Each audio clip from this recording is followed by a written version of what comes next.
എല്ലാം അങ്ങനെയാണ്. ഒഴിവാക്കി ദുനിയാവ് മുഴുവനും നമ്മൾ ഒഴിവാക്കേണ്ടവരാണ്. വമൽ ഹയാത്തുദ് ദുനിയാ ഇല്ലാ മതാഉൽ ഗുറൂർ.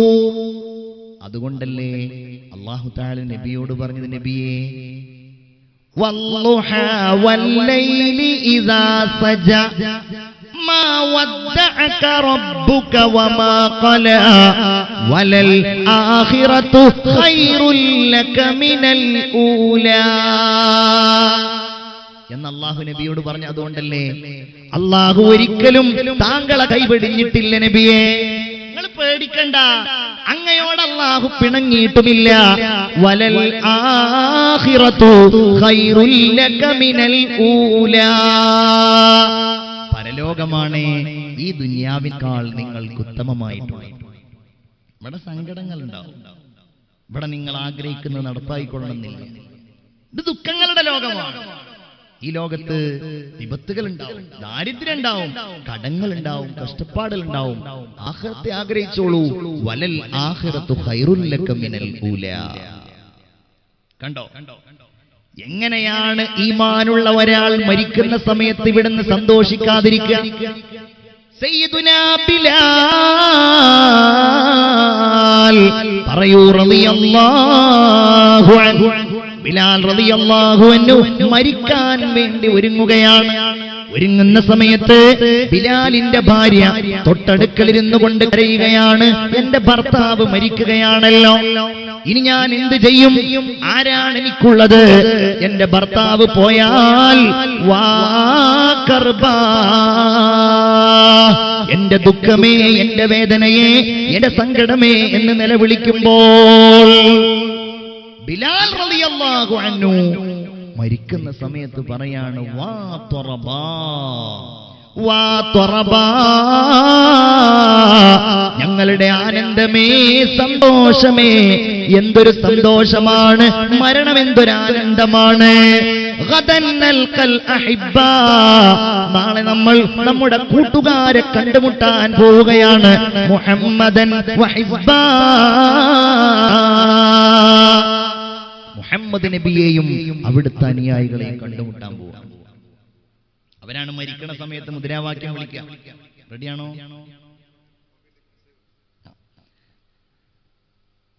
അവരാണ് വിളിക്കണ സമയത്ത് മുദ്രാവാക്യം വിളിക്കുക. മരിക്കണ സമയത്ത് എന്ത്?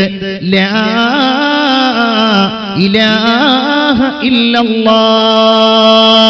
സർവശക്തനായ അല്ലാഹു റബ്ബുൽ ഇസ്സത്ത് അവിടെ വെച്ചാണ് മുദ്രാവാക്യം വിളിക്കുന്നത്. മരിക്കുന്ന സമയത്ത് നമ്മൾ ഓരോരുത്തരും എന്ത്? ലാ ഇലാഹ ഇല്ലല്ലാഹ്. കാരണം ജീവിതം മുഴുവൻ അവർ കലിമ ചൊല്ലുകയായിരുന്നു. ഞാൻ വലുതാകാൻ വേണ്ടി പറയില്ല, എന്റെ ഒരു വല്യമ്മ ഉണ്ടായിരുന്നു. വല്യമ്മമാരുടെ സ്വഭാവം എന്ന് പറഞ്ഞാല്, എന്റെ വല്യമ്മ മരിക്കുന്നത് 2007-ലാണ്. മൊബൈൽ ഫോണുകളൊന്നും സജീവമായിട്ടില്ല, നമ്മുടെ വീട്ടിൽ TV ഇല്ല, വീടിന്റെ ആ അസൗകര്യങ്ങളെല്ലാം ഉണ്ട്. വല്യമ്മയുടെ ലോകം എന്ന് പറഞ്ഞാൽ പാത്തുമ്മാന്റെ ആട് എന്നൊക്കെ പറയുന്നത് പോലെ ആട്, പശു കൂട്ടത്തിൽ ഈ വല്യപ്പാർക്ക് ഏറ്റവും വലിയ നമ്മളൊരു പക്ഷെ മക്കൾ നന്നായി കൊടുക്കും മീൻസ് അടിക്കും. ഉപ്പ അല്ലെങ്കിൽ ഉമ്മ വാപ്പാരടിക്കുന്നതിലോ ശാസിക്കുന്നതിലോ ഒരു പിശുക്കും കാണിക്കാറില്ല. ഇവരാരും മിണ്ടുന്നില്ല, അങ്ങനെയല്ലേ? ഉമ്മാരും വാപ്പാരും അടിക്കും, പക്ഷേ വല്യമ്മയോ വല്യപ്പയോ പ്രഹരിക്കുന്നത് അപൂർവമായിരിക്കും. ഉമ്മ അടിക്കുന്ന സമയത്ത് വല്യമ്മ വന്ന് ചീത്ത പറയും ഉമ്മായെ. അങ്ങനെ ഒരു സ്വഭാവം ഉണ്ട് നമുക്കൊക്കെ. എന്റെ വല്യമ്മയുടെയും സ്വഭാവം അത് തന്നെയായിരുന്നു. നല്ല വല്യമ്മയായിരുന്നു എന്റെ വല്യമ്മ. പാവമായിരുന്നു അവർ. അല്ലാഹു അവരുടെ ഖബർ വിശാലമാക്കി കൊടുക്കട്ടെ. അവർക്ക് അവസാനം രോഗം ഉണ്ടാകുന്നത് അൽഷിമേഴ്സ് എന്ന് പറയുന്ന രോഗമാണ്. എല്ലാം മറന്നുപോകും.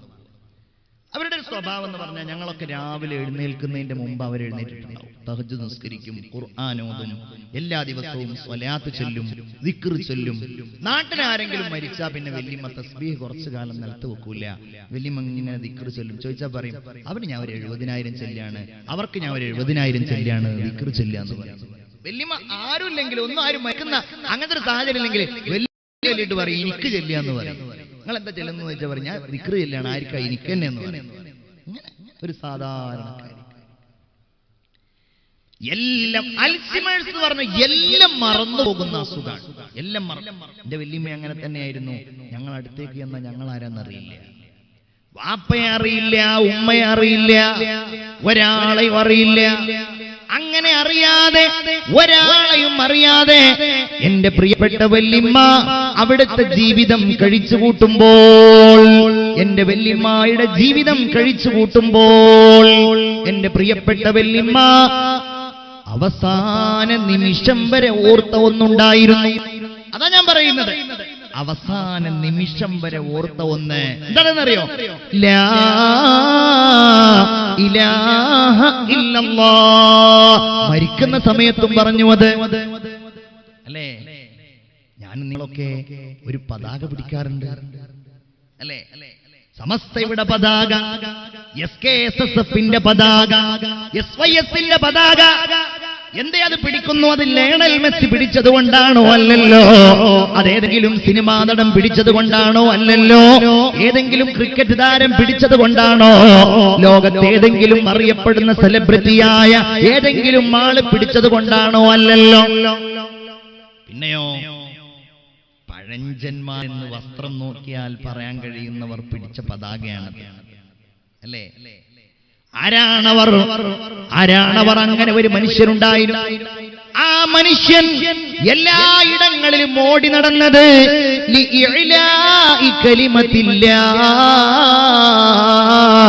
അല്ലാഹുവിന്റെ കലിമത്തിനെ ഉത്തുംഗതയിലേക്ക് എത്തിക്കാനായിരുന്നു. ശംസുൽ ഉലമായി ഇ.കെ. അബൂബക്കർ മുസ്ലിയാർ നവ്വറല്ലാഹു മർഖദാ. അല്ലാഹു അവരുടെ പിന്നിൽ അണിനിരക്കുവാൻ നമുക്ക് തൗഫീഖ് നൽകുമാറാകട്ടെ. ഞാൻ ഇങ്ങോട്ട് വരുമ്പോ എന്റെ കൂടെ ബഹുമാനപ്പെട്ട സയ്യിദ് ജിഫ്രി മുത്തുക്കോയ തങ്ങൾ ഉണ്ടായിരുന്നു. ശംസുൽ ഉലമയെ കുറിച്ച് വാതോരാതെ പറയുന്ന ആളാണല്ലോ. നാളെ ഇവിടെ വരുന്നുണ്ട് എന്ന് ബഹുമാനപ്പെട്ട തങ്ങൾ എന്നോട് പറഞ്ഞു. എന്താ ലക്ഷ്യം? ഒരു ഭൗതിക താല്പര്യമില്ല, ഒരു ഭൗതിക താല്പര്യമില്ല. നമ്മളൊക്കെ ആ മഹാന്മാരെയൊക്കെ പറ്റി പറയുമ്പോ ബഹുമാനപ്പെട്ട ജിഫ്രി തങ്ങൾ എന്നോട് പറഞ്ഞു, നമ്മൾ വിചാരിക്കും അവർക്കൊക്കെ വലിയ ഭൗതിക താല്പര്യമാണ്. കാരണം നമ്മൾ ഹദിയ കൊടുത്താ വാങ്ങും, അല്ലെങ്കിൽ നമ്മൾ പൈസ കൊടുത്താൽ പോലെ അത് കീശയിലിടും. പക്ഷേ ഒരുടെ മനസ്സിൽ അങ്ങനെ ഒരു ആഗ്രഹമേ ഉണ്ടായിരുന്നില്ല, ഒരിക്കതുമായിട്ടൊരു ബന്ധം ഉണ്ടായിരുന്നില്ല എന്നാണ് ജിഫ്രി തങ്ങൾ പറയുന്നത്. അതുകൊണ്ടാണ് അവരേന്തിയ പതാക നമ്മളും കയ്യിലേന്തുന്നത്.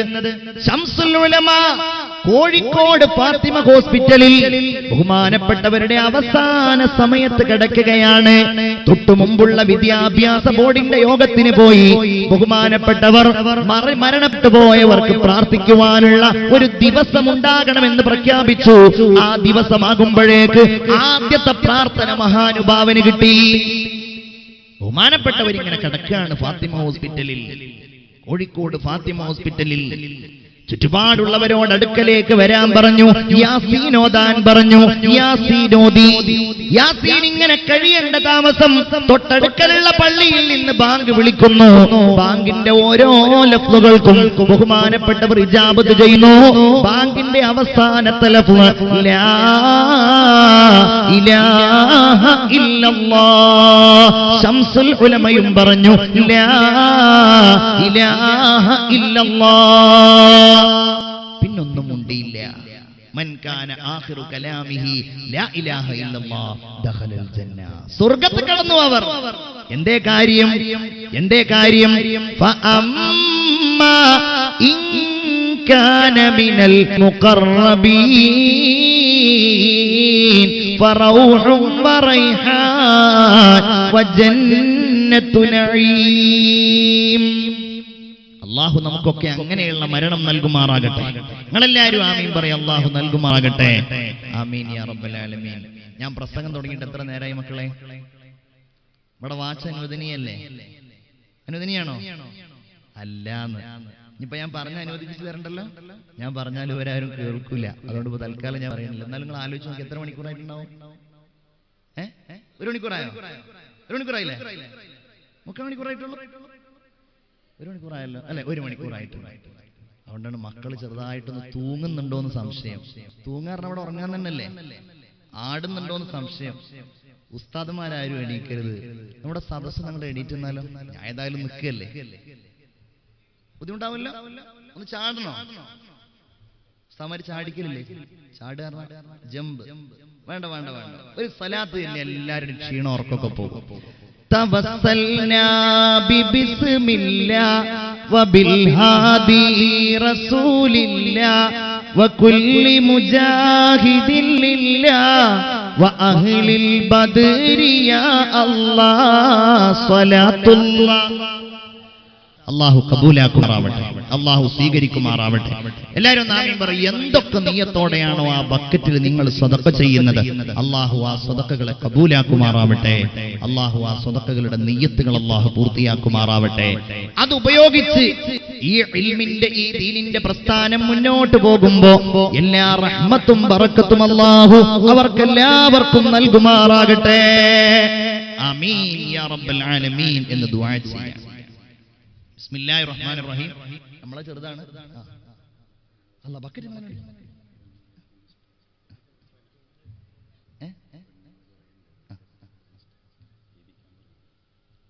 മനസ്സിലായില്ല. ഓക്കെ ഓക്കെ ഓക്കെ, അത് ചെയ്യാം. സമയം എത്ര മണിക്ക്? 11:40 11:40 ഇൻഷാ അല്ലാഹ്. അപ്പോ നല്ലവനല്ലെങ്കിൽ നമ്മൾ ആലോചിക്കുന്നത് അമേരിക്കയിലുള്ള ആളാവും, അത് ബ്രിട്ടനിലുള്ള ആളാവും ആലോചിക്കരുത്. നല്ലവനല്ലെങ്കിലോ അവന്റെ മരണാവസ്ഥ വളരെ മോശമായിരിക്കും. നഊദു ബില്ലാഹ്. സന്തോഷം ഉണ്ടാവൂല, സമാധാനം ഉണ്ടാവൂല. ദുനിയാവിൽ ഒരാളെ കുറിച്ചും നമ്മൾ അങ്ങനെ വിധിക്കുകയും അരുത്. നമ്മൾ അല്ലാഹുവിനോട് കാവൽ തേടുക, നമ്മൾ അല്ലാഹുവിനോട് കാവൽ തേടുക. പടച്ചോനെ നല്ല മരണം തരണേ, ഈമാനോടെയുള്ള മരണം തരണേ. റഹ്മാനായ റബ്ബിനോട് നമ്മൾ ഇങ്ങനെ ചോദിക്കുകയും ചെയ്യുക അല്ലേ? അല്ലാഹുവിന്റെ റസൂല് പറയാണ്, ഒരു മനുഷ്യന് ഈ ലോകത്ത് ജീവിച്ചു കഴിഞ്ഞാൽ എന്ത് സമ്പാദ്യമാണ് അവൻ അനുഭവിക്കാൻ കഴിയാന്നറിയോ? കോടികൾ അവൻ നാസ്തിയുണ്ടെങ്കിലും അവൻ അനുഭവിക്കാൻ കഴിയുന്നത് മാ അക്കല ഫഅഫ്നാ. എന്തൊരു പോയിന്റാണ് 14 നൂറ്റാണ്ട് പറയുന്നതെന്നറിയോ? അവൻ തിന്ന് നശിപ്പിച്ചത്. അവന് നല്ല ജോലിയുണ്ട്, 50,000 രൂപ ശമ്പളമുണ്ട്, അതിൽ 25,000 രൂപ അവൻ ഉപയോഗപ്പെടുത്തിയത് എന്തിനാണ്? തിന്നാൻ വേണ്ടിയിട്ടാണ്. വീട്ടിൽ ഭക്ഷണം ഉണ്ടാക്കിയത്, അല്ലെങ്കിൽ ഹോട്ടലിൽ പോയി ചിക്കൻ പൊരിച്ചത്, കരിച്ചത്, ബോധം കെടുത്തിയത് എല്ലാം അവന് ഇങ്ങനെ അകത്താക്കി. അതവന് കിട്ടിക്കഴിഞ്ഞു, അതവന്റെ ശരീരത്തോട് ചേർത്ത് കഴിഞ്ഞു. അത് കഴിഞ്ഞാലോ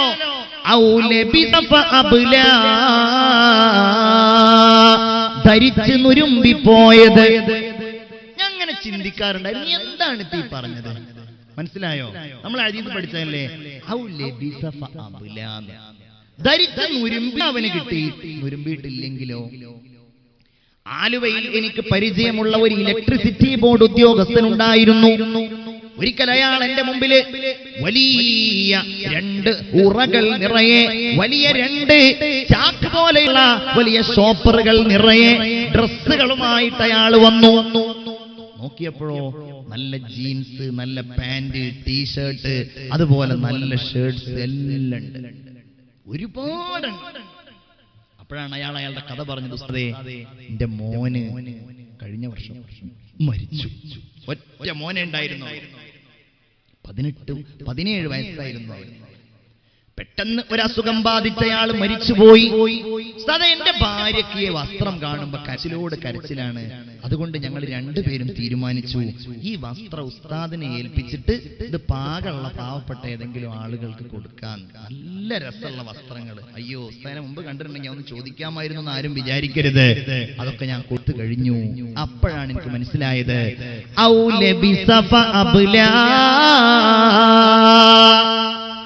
മുരുമ്പ്യാവന്.